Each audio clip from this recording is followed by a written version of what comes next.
नमस्कार दोस्तों। कक्षा 6 विषय गणित प्रकाश के अध्याय 2 रेखाएं और कोण के इस 10वें कालखंड में आपका स्वागत है। आइए शुरू करते हैं हम आज का वीडियो। आज के इस वीडियो में हम जानने वाले हैं कोणों के प्रकार और उनके माप। अभी तक हम पढ़ चुके हैं कि सरल कोण 180 डिग्री तथा समकोण 90 डिग्री का होता है। सरल कोण का एक नाम और है, उसे हम कहते हैं ऋजु कोण। ठीक है, तो अब हम देखते हैं कि इसके अलावा भी कोणों के प्रकार हैं और वे प्रकार कौन कौन से हैं, उनकी विशेषता क्या है और उनकी आकृति हम किस प्रकार से बनाएंगे और उनको पहचानेंगे। तो देखिए, पहला है न्यून कोण, जिसे हम कहते हैं एक्यूट एंगल, है ना। तो वे कोण जो समकोण से छोटे हैं, अर्थात 90 डिग्री से कम और 0 डिग्री से अधिक होते हैं, ऐसे कोण न्यून कोण कहलाते हैं। अब देखिए, यहां पर एक कोण दिया है क्यू पी आर, कितने का है? 40 डिग्री का है। अब 40 जो है 90 से कम है ना, 90 से कम है और 0 डिग्री से अधिक है, तो ऐसा कोण कहलाएगा न्यून कोण। इसे हम क्या बोलेंगे? न्यून कोण। चलिए एक कोण और देखते हैं, एस टी आर, है ना, या इसे हम पढ़ सकते हैं आर टी एस, ऐसा भी पढ़ा जा सकता है। ये कोण कितने का है? 50 डिग्री का है ना। ये भी 90 डिग्री से कम है और 0 से अधिक है, इसलिए कहलाएगा न्यून कोण। क्या कहलाएगा? न्यून कोण। अगला देखिए, ई एफ क्यू, कितने का है? 75 डिग्री का है। 75 भी 90 डिग्री से कम होता है, ठीक है ना, इसलिए कहलाएगा न्यून कोण। इसी प्रकार से यदि कोण आपका 89 डिग्री यानी 89 डिग्री भी हो, तब भी वह न्यून कोण कहलाएगा, क्योंकि ये 90 डिग्री से कम है। ऐसा में तो ऐसा कोण जो 0 से अधिक हो, यानी 1 डिग्री स्टार्ट होता है, 0 से अधिक हुआ तो 0 से अधिक हो और 90 से कम हो, ठीक है ना, तो ऐसा कोण कहलाएगा न्यून कोण यानी एक्यूट एंगल। अब बात करते हैं अधिक कोण की। तो वे कोण जो समकोण से बड़े हैं, समकोण यानी 90 डिग्री, है ना, और सरल कोण से छोटे हैं, तो सरल कोण यानी 180 डिग्री। तो हम यूं भी कह सकते हैं कि ऐसे कोण जो 90 डिग्री से अधिक और 180 डिग्री से कम होते हैं, अधिक कोण कहलाते हैं। आप देख रहे हैं यहाँ पर ये जो कोण बना हुआ है, ये 110 डिग्री कोण बना हुआ है, एक्स आई एस। अब 90 से अधिक है और 180 से कम है, इसलिए कहलाएगा अधिक कोण। इसी प्रकार से एक कोण यहां पर बना हुआ है टी डब्ल्यू एस, इसकी माप कितनी है?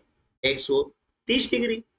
अब 130 डिग्री जो है 90 डिग्री से अधिक होता है और 180 डिग्री से कम होता है, तो ऐसे कोण कहलाएंगे अधिक कोण, ठीक है ना। जो कोण 90 डिग्री से अधिक हो और 180 डिग्री से कम हो, ऐसे सभी कोण अधिक कोण कहलाते हैं। क्लियर? चलिए अब देख लेते हैं हम प्रतिवर्ती कोण यानी रिफ्लेक्स एंगल। वे कोण जो सरल कोण से बड़े हो और पूर्ण कोण से छोटे हो।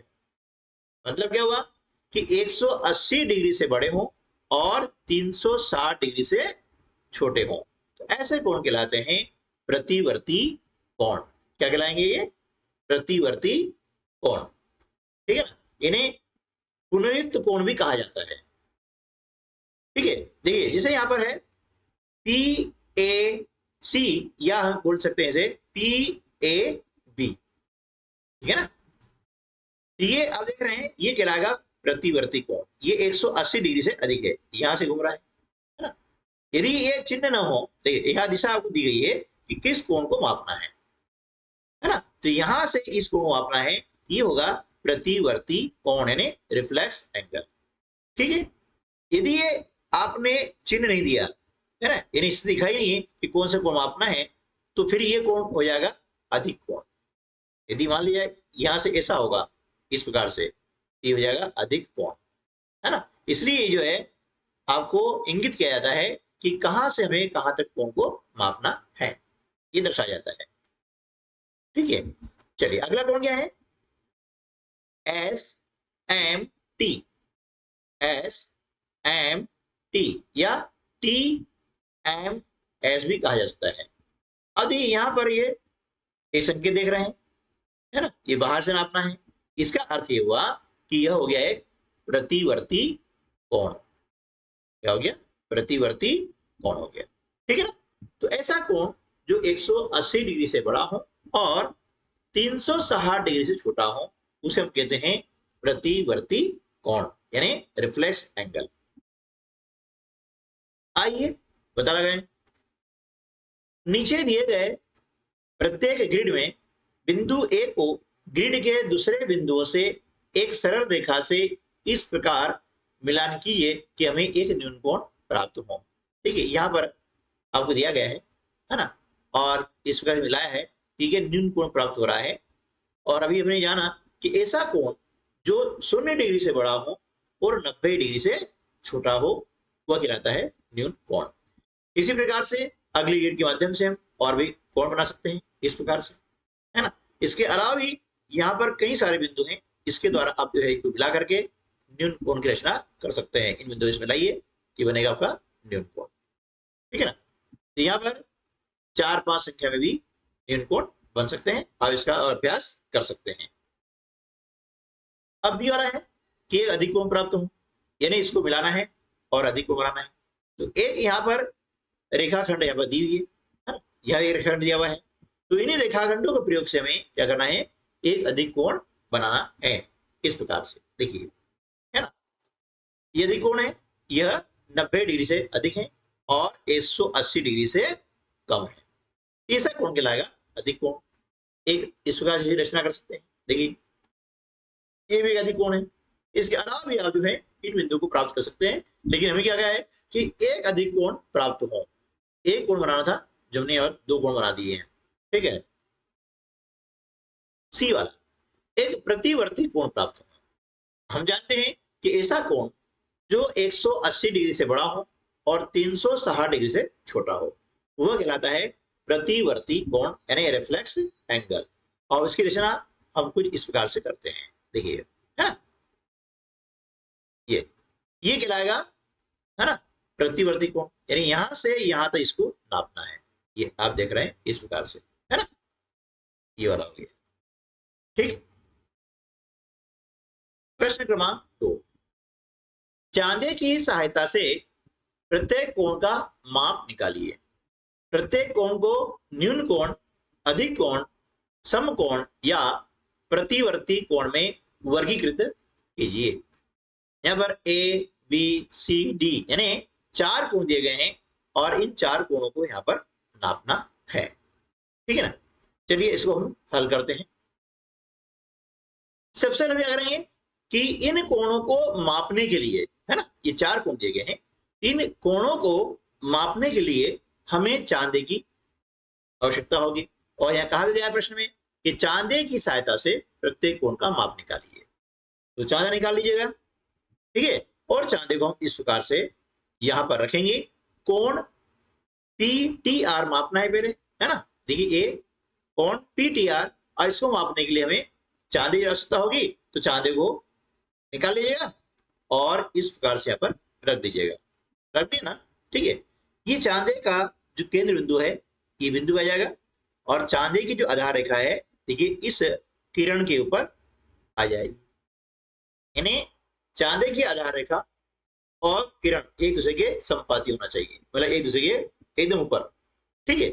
और अब कोण नापेंगे, कोण PTR। अब कहां पर है PTR? देखिए, ये P बिंदु आ रहा है, T नीचे है और R ये, यानी ये कोण नापना है। ये वाला पहला कोण दिख रहा है, ये इस प्रकार से ये कोण नापना है। तो देखिए, ये कोण यहां से यहां तक है ना। तो भैया न तो 0 से स्टार्ट हो रहा है न 10 से स्टार्ट हो रहा है, नापेंगे कैसे? तो क्या करेंगे, इसके बीच में देखिए बड़े माप, देखिए यहाँ 80 है, यहाँ पे एक बड़ा माप हो गया, ये दूसरा बड़ा माप हो गया और ये तीसरा बड़ा माप हो गया। यानी एक खंड में 10 अंश होते हैं, या 3 खंड है 10, 20 और ये 30, है ना। तो कोण PTR की माप कितनी जाएगी? 30 डिग्री। अब बताना है कि 30 डिग्री कौन सा कोण है? न्यून कोण है, अधिक कोण है, समकोण है या प्रतिवर्ती कोण है? बताइए कौन सा कोण है? न्यून कोण है, बिल्कुल सही है। तो हम यहाँ पर लिखेंगे आगे न्यून कोण। अब न्यून कोण क्यों है? क्योंकि इसकी माप 0 डिग्री से अधिक है और 90 डिग्री से कम है, इसलिए न्यून कोण है। ठीक है ना। चलिए अब अगला कोण कौन सा है? बी, कोण PTQ। ये होता है, हमने लिख दिया कोण PTQ। अब देखिए यहाँ पर PTQ कहां पर है? देखिए ये T बिंदु यहां पर है, ये बिंदु, और ये आगे Q, यानी यहां से यहां तक हमें ये नापना है। ठीक है ना। तरीका वही है। देखिए यहां से हम देखा ये नाप चुके हैं, ये 30 डिग्री का है। फिर यहां से देखेंगे अपन, यहां से 1, 2 और 3, यहां भी 3 खंड है, तो 30 डिग्री ये हो गया, और यहां से यहां कितना हो गया? यहां से यहां 30 डिग्री हो गया, तो 30 और 30 कितना हो गया? 60 डिग्री। यानी कोण PTQ कितना हो जाएगा? 60 डिग्री का। हम यहां पर इस प्रकार से लिख देंगे।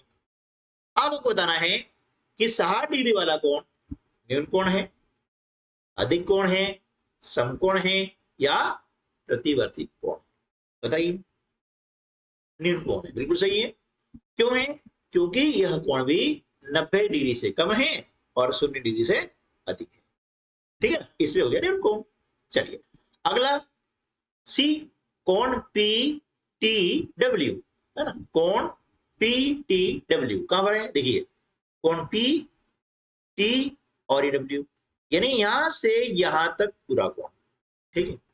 अब देखिए पूरा कोण नापना है तो आसान है, क्योंकि यहां आधा रेखा है, 0 से स्टार्ट हो रही है, तो 0 से हम स्टार्ट करेंगे 10, 20, 30, 40, 50, 60, 70, 80, 90 और 100। ठीक है।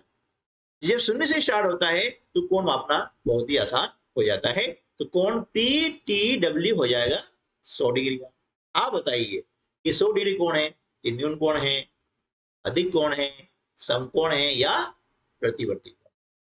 ये है अधिक कोण है। क्यों है? क्योंकि ये 90 डिग्री से अधिक है और 180 डिग्री से कम है, इस कारण से 100 डिग्री वाला कोण हो जाएगा अधिक कोण। ठीक है। चलिए डी, कोण WTP, है ना। हमने लिखा यहां पर कोण WTP। अब देखिए WTP कहां पर है?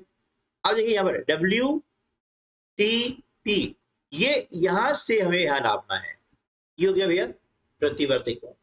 अब प्रतिवर्ती कोण की माप कैसे ज्ञात करेंगे? ठीक है ना, क्योंकि पूरा जो सर्कल होता है पूर्ण घूर्णन होता है या पूर्ण घुमाव बोलते हैं, है ना, वो होता है 360 डिग्री का। ठीक है। हम क्या करेंगे? 360 डिग्री में से 100 डिग्री घटा देंगे। क्यों घटाए 100 डिग्री? क्योंकि यहां से हम देख रहे हैं ना, ये यहां से यहां तक, यानी ये नापा हमने PTW 100 डिग्री, यहां से यहां तक 100 डिग्री है, तो यह पूरा होता है 360 डिग्री, उसमें से हमने 100 डिग्री घटा दिया, वैसे कितना? 260 डिग्री। तो ये हो गया आपका प्रतिवर्ती कोण। ठीक है दोस्तों, तो आज की वीडियो में बस इतना ही। मिलते हैं अगले वीडियो में, तब तक के लिए नमस्कार, जय हिंद।